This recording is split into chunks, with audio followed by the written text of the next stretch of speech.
Hey everybody, it's Cheyenne with Wise Apothecary again. Thanks so much for joining me here. I am here again in this beautiful park to do our summary video for burdock.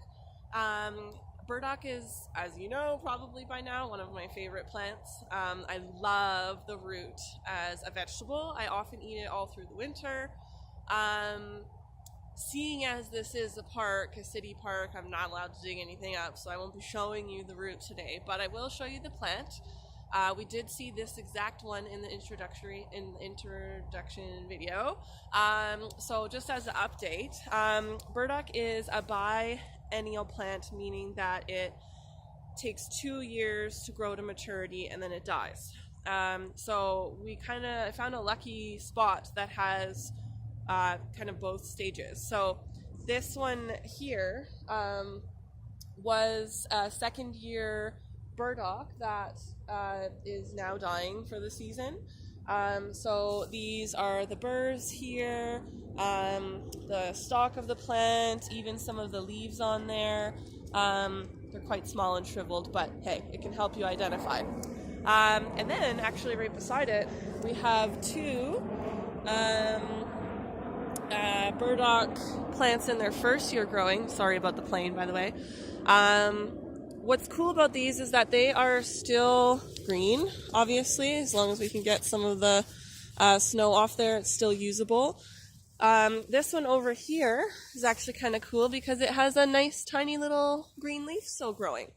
So just as a summary, if you'll remember that burdock leaves, the stem and the roots are all edible.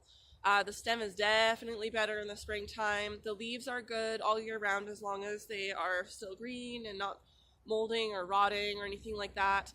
This is actually the season for harvesting the root. So kind of very late summer into mid-fall, as long as the ground is not frozen, you're still good to go to harvest it, so keep that in mind.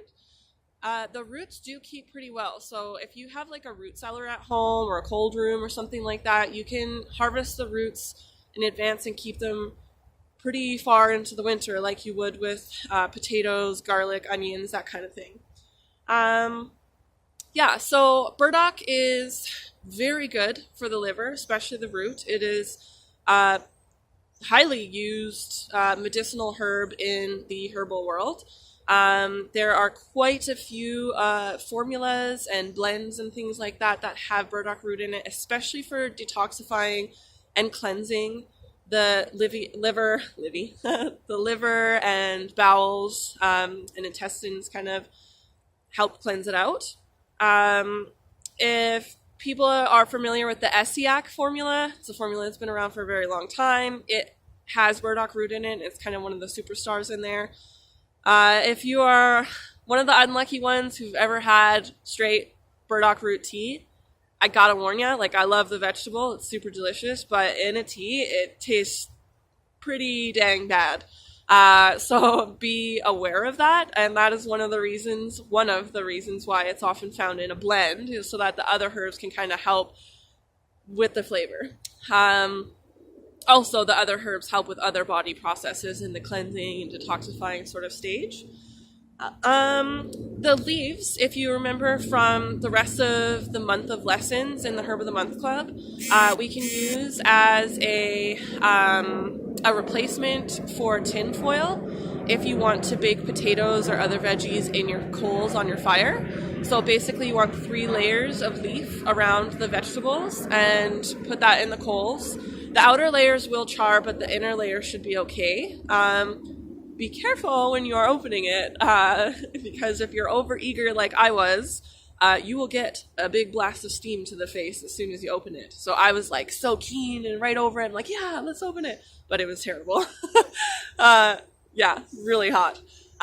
So be careful with that. But what's cool about that too is that you get a little bit of the vitamins steamed into the food that's also in the burdock leaves as well.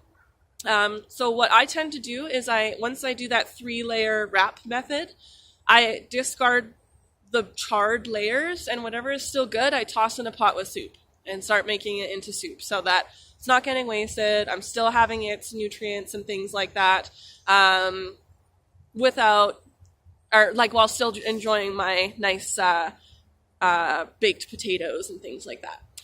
So thanks so much for joining me again. I would really love to know if you've had any experience with burdock root. Do you love it? Do you hate it? Does it grow around you? Are you one of those people that thinks it is a annoyance and a weed that should be gotten rid of? If you do, you should just eat it and then it'll go. Yeah, so thanks so much for joining me today, and I will be back shortly for the next month's Herb of the Month Club and the introduction video for that. Thanks so much. Have a good day.